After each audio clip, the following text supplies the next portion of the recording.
Chapter 11. The coastline of Sutton-on-Sea is flat and linear, unlike the meandering cliffs of the Cornish coast.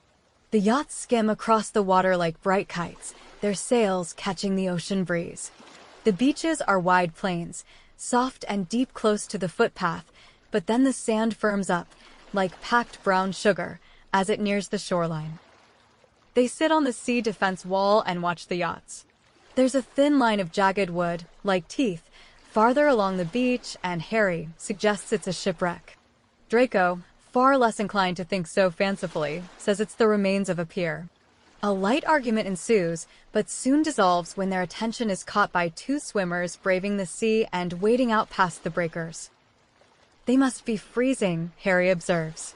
Even in summer, the sea here would hold an unwelcome chill. The sun slowly sinks in the sky, casting long shadows over the land. Soon enough, the sky is darkening into a hazy dusk and the yachts slowly come in. Even the swimmers find their way ashore, pausing on the wet sand to towel themselves off and walk briskly towards the car park. Draco and Harry return to the car and Harry wonders if Draco will ask him to choose another place. Maybe they'll keep driving until spring melts into summer. A high summer, he thinks, with a propane blue sky and fields of gold. But Draco sits on the passenger side and opens the atlas, and so Harry takes his cue and sits in the driver's seat. He readjusts the mirrors slightly and reverses out, half expecting Draco to say something about his inadequate driving skills.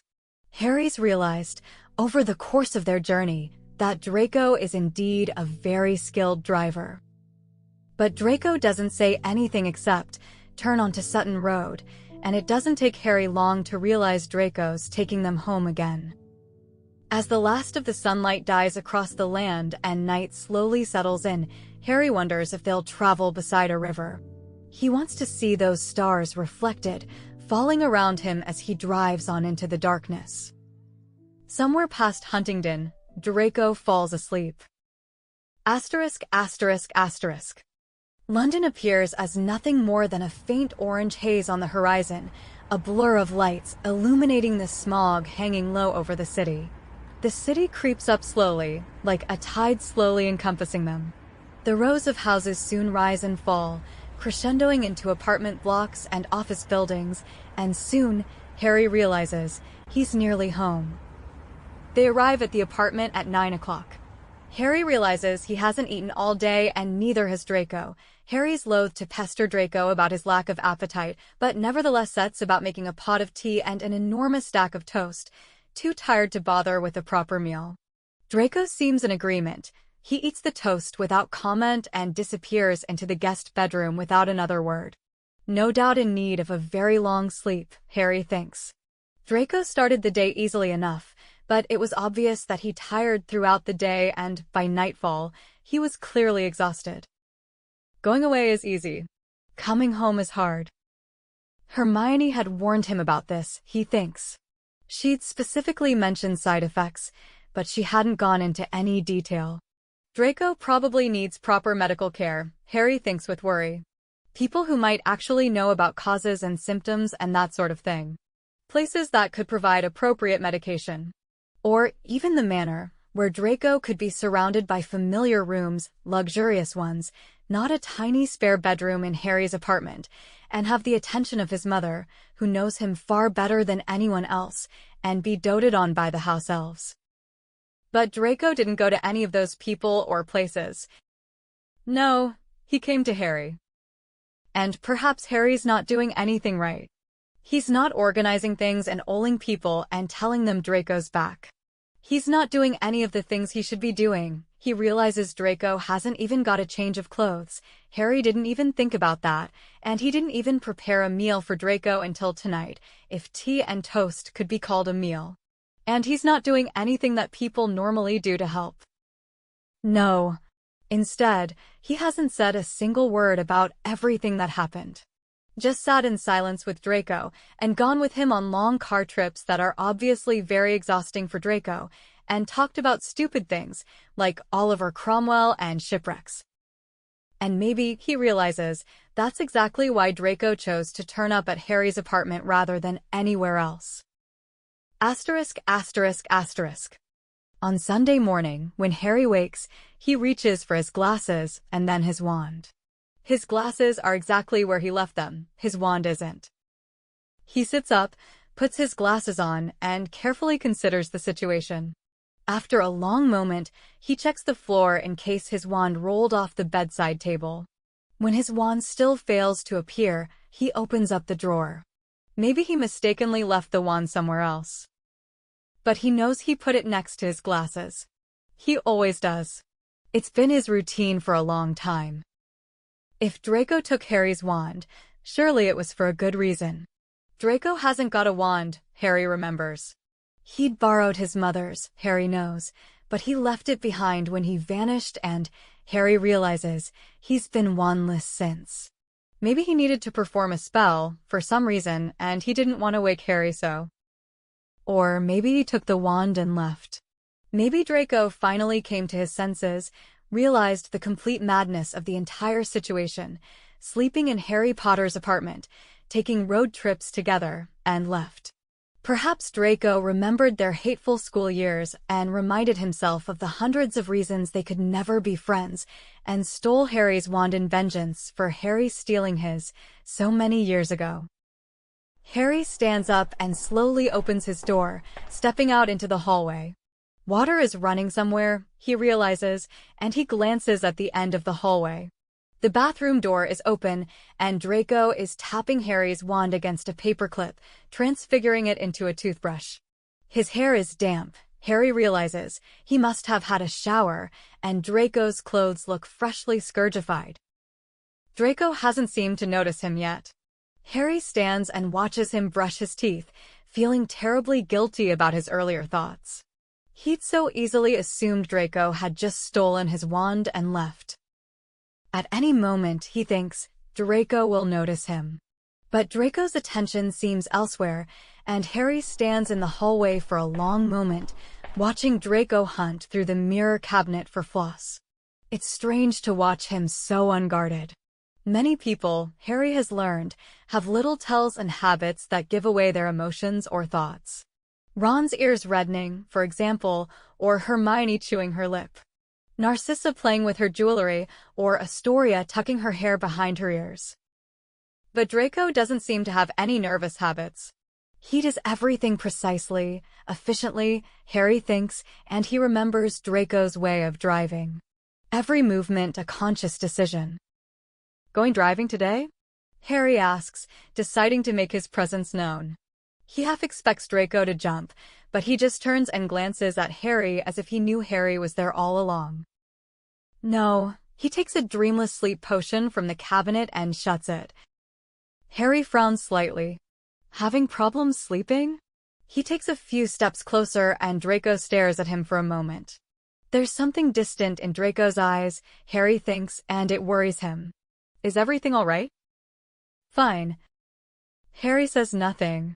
Draco seems to be a little slower than usual, as if he's still exhausted from the journey yesterday. They shouldn't have gone, Harry thinks. Got my wand, he says, and Draco looks bewildered for a moment before he glances at the wand beside the sink. Oh! I borrowed it. He picks it up and walks toward Harry, holding out the wand. When he's within reach, however, Harry ignores the wand and takes Draco by the wrist instead, pulling him a little closer. Is everything all right? I said I'm fine. Draco looks away. Just tired. Having nightmares? Another long pause. Then Draco speaks quietly. I dream of the other time, the one I was trapped in. Sometimes, when I wake up, it's confusing. His grip tightens on the potion vial. I'd rather not lose my mind, so... You're going to St. Mungo's. That's what Harry should say. He should call Narcissa and ask for the family meta-wizard. Try and organize a healer. You want me to contact anyone? Harry says instead, and Draco shakes his head. I'm tired. All right. Draco hesitates. Don't contact anyone. I won't. I know I should tell them. It's all right. They can wait, Harry says, and he knows it's a terrible thing to say, but it can wait. I'm not sure I want to come home, Draco had said, and Harry's just grateful Draco's here. It's enough, and he tells Draco that. You've done enough. Go and get some rest. Draco hesitates a moment. When I wake up, he says, we'll go somewhere. How about Dover? Harry says. I've always wanted to see those famous white cliffs. Draco nods. To Dover, he agrees, and then he turns and walks away, Harry's hand slipping from his wrist. Reassured by their plans for Dover, Harry lets Draco sleep for the rest of the morning. He spends the time going through the boxes of Draco's possessions. He'd completely forgotten about them, but the box of clothes, for example, will no doubt prove useful. Draco probably has less use for the old textbooks and the calendar diary, but at least they're there. Something familiar. Harry knocks on the guest bedroom door at some point in the afternoon, thinking Draco might want a cup of tea. However, there's no response. He runs a few errands, disapparating to Gringotts, and returns to the apartment at 5 o'clock. He knocks on the bedroom door at 6, then again at 8, thinking Draco might want a meal. When there's still no reply, he begins to worry. Well, perhaps Draco's just very tired. At around 10 o'clock, Harry goes to bed. He checks on Draco first. Draco appears to be fast asleep, the empty potion vial on the bedside table and a half glass of water. Harry watches Draco's face for a long moment. Even asleep, he looks troubled somehow, his mouth a thin, unhappy line and a faint tension in his face. Harry hesitates, then reaches out and rests a hand on Draco's shoulder. Draco, he says quietly. Draco doesn't move. Draco. Draco stirs, then, and makes a noise indicative of slight annoyance. Just checking if you need anything, Harry says, feeling relieved. Draco makes another noise that, although open to interpretation, has strong hints of go away. Harry straightens up and leaves, quietly closing the door behind him. Monday morning. Harry wakes early and has a leisurely shower before dressing and considered whether to call Holdsworth and plead sickness again. The white cliffs of Dover await him and Draco, after all. He fire-calls Holdsworth, whose sympathy is slightly limited this time, but still present. Get plenty of rest. You can't afford to take tomorrow off too, she says. Harry ends the fire call and paces around the kitchen, impatient for Draco to waken. After an hour or so, he finally goes to the bedroom door and knocks. No reply. He waits a moment, then opens the door. Draco looks exactly how Harry left him. Still asleep?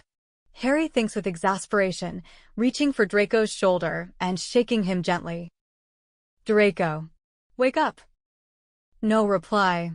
Draco feels very warm, though, and Harry, after some hesitation, places a hand against Draco's forehead. Feverish. Harry stands up abruptly.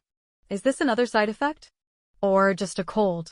Merlin, why did he agree to that stupid trip to Sutton-on-Sea? It's clearly been too much for Draco.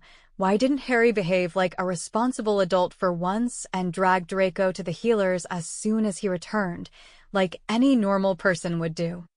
He tries, unsuccessfully, to wake Draco again, but Draco seems completely unresponsive.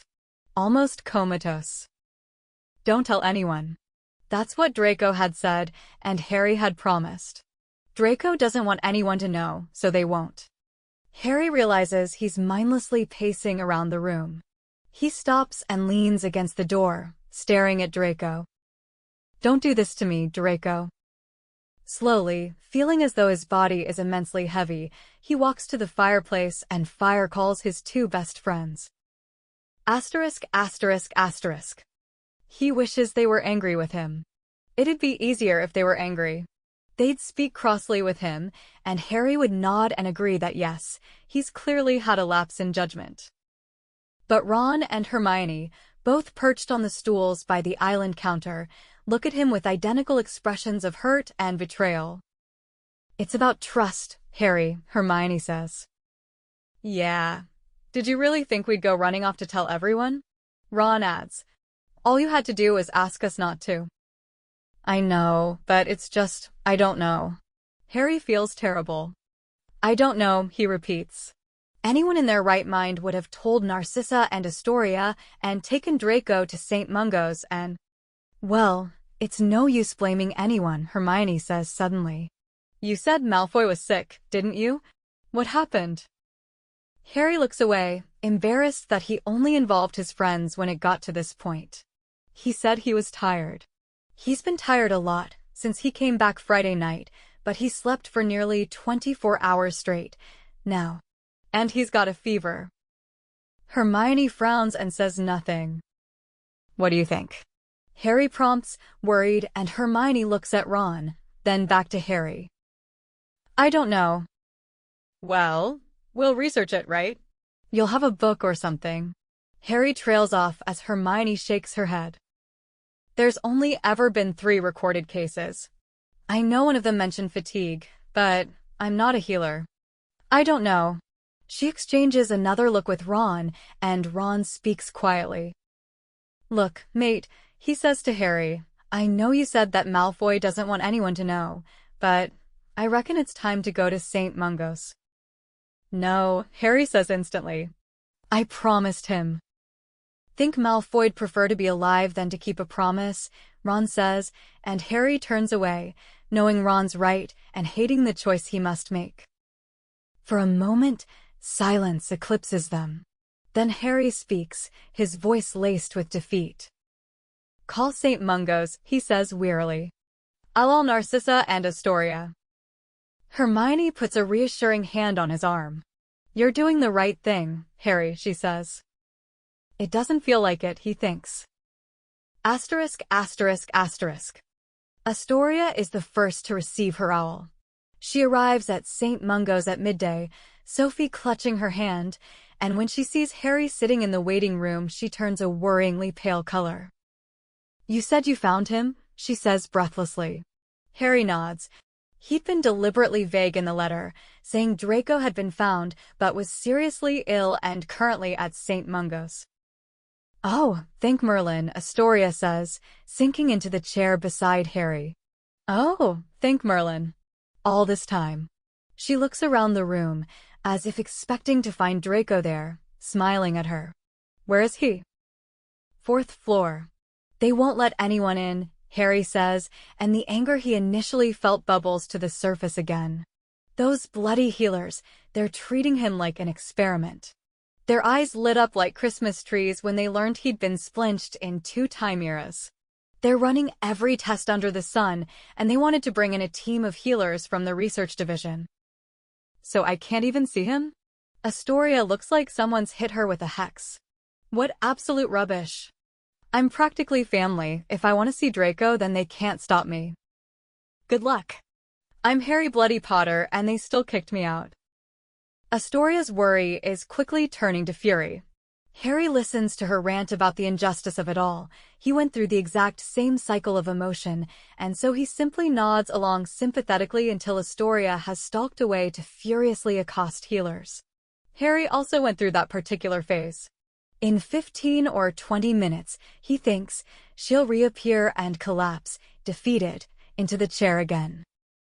Hermione turns up at 5 o'clock after work's finished. Harry had sent her and Ron away when they first arrived, saying they couldn't do anything anyway and they both had to return to work. They left reluctantly, promising to return in the evening. Hermione is very cautious around Astoria and stiffly introduces herself, but Astoria's frankness soon wins Hermione over. Oh, there's no need for stuffy introductions, Astoria says irritably. You're Hermione Granger, who doesn't know your name? She pauses, then sighs. Sorry, I've been stuck here all day waiting for a healer to give us some news. Any news, Sophie. Don't touch people's hair. It isn't polite, and it's just been a nightmare. Hermione is appropriately sympathetic and Astoria warms up to her. Harry leaves them talking to each other, Hermione soon bouncing a giggly Sophie on her lap, and tries to find a healer. He waits outside Draco's room and grabs a hold of a healer's assistant trying to exit with armfuls of potions. Draco Malfoy. Oh, we just finished the last of the tests, the assistant says cheerfully. Mention the marvelous reported similar effects after he was time-splinched. It's certainly very interesting, isn't it? The senior healer says he might run some more tests tomorrow, actually, because this is a very good opportunity to write a paper on. The assistant trails off. A good opportunity? Harry says angrily. Well, my condolences for the situation, but on the bright side, we now know a lot more about the chemical reactions within magical cores when... The assistant pauses again. If you're done treating Draco like a research paper, Harry snaps, I'd like to see him.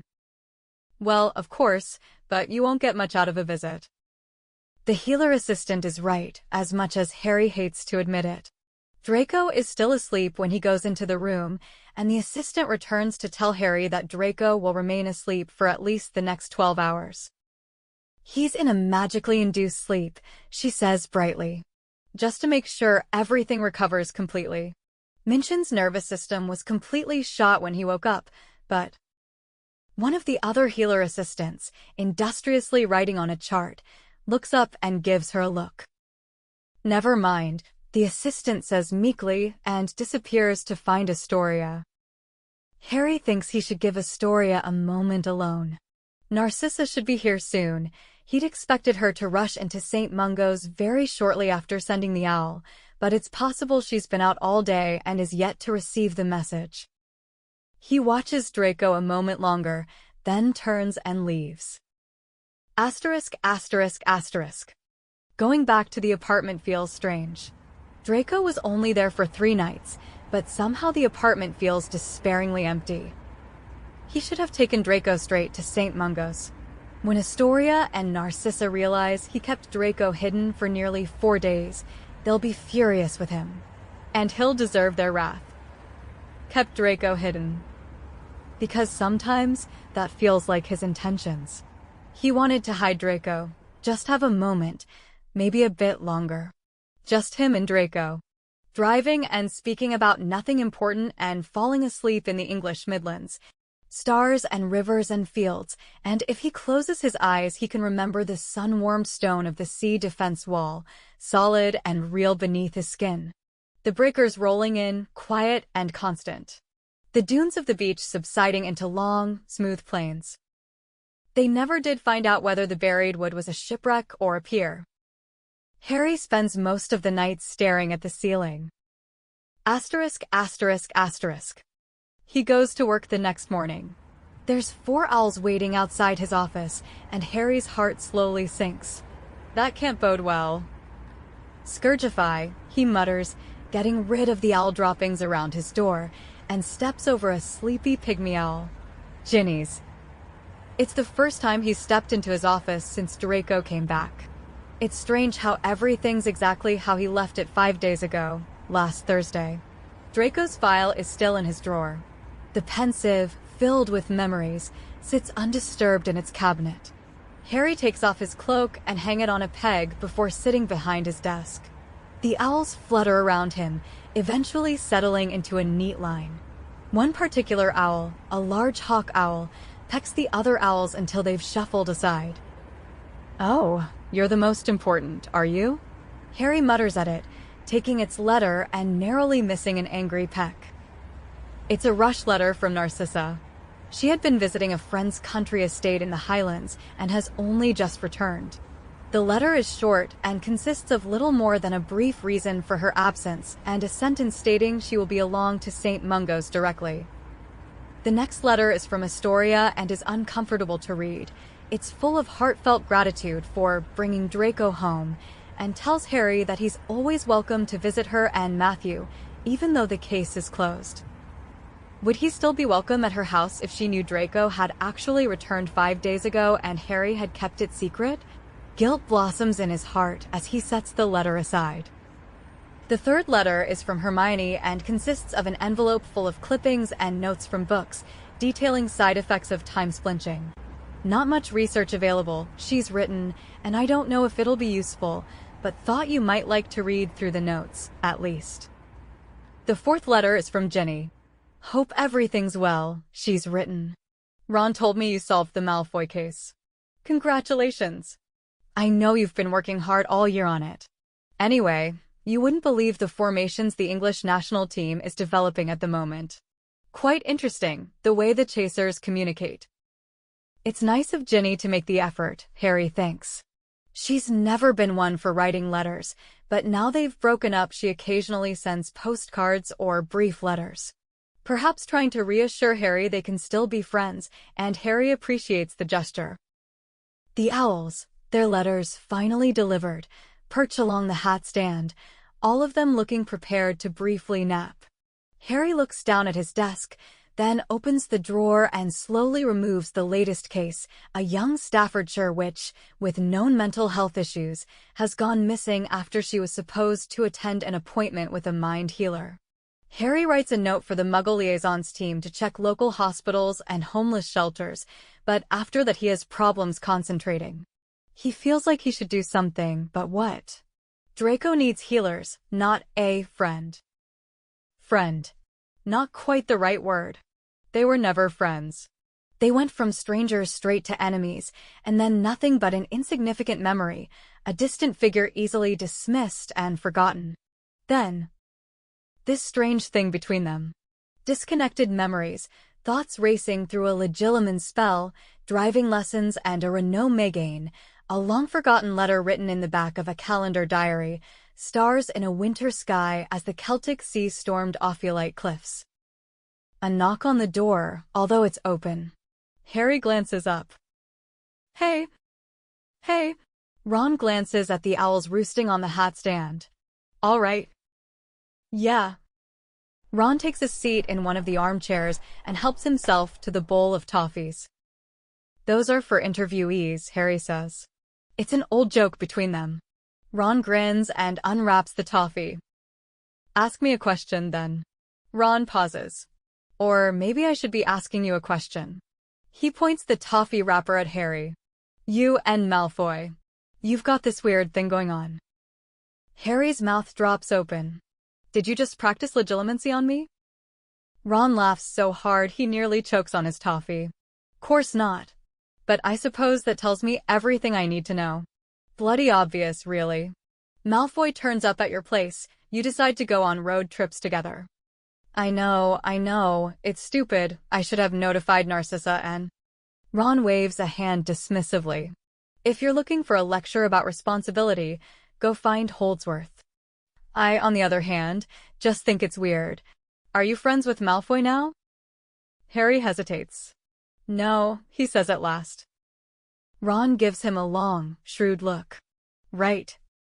Stop looking at me like that, Harry says, feeling slightly peeved. I'm not one of your cases, to be put under a magnifying charm and analyzed.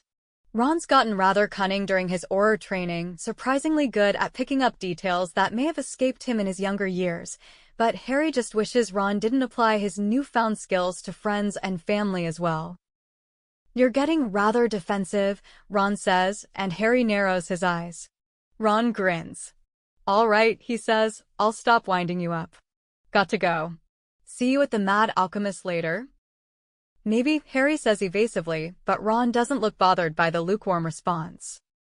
Yeah, better check St. Mungo's visiting hours first, Ron says, his eyes bright and mischievous.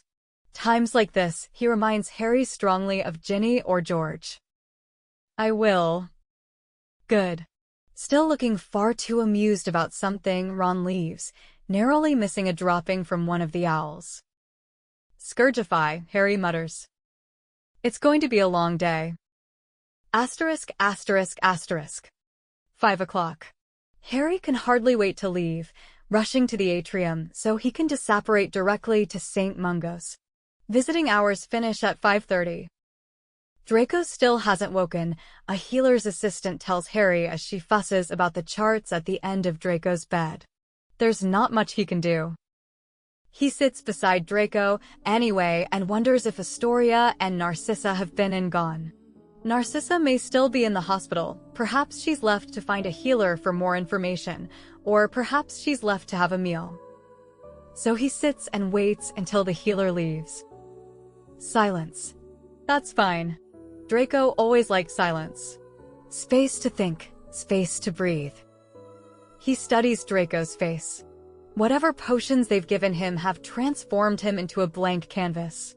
In his sleep, Draco always looked faintly unhappy, as if he slept with purposeful focus, with deep concentration. But the potions have washed all of that away. Harry never held much with speaking to the unconscious or the dead. His final experience with death, when he held the resurrection stone, taught him the finality of death. Speaking to someone who clearly isn't there is pointless. But Harry, so long ago, had spoken to Draco, who hadn't been seen for 3 years, who was clearly absent, and Draco had answered him.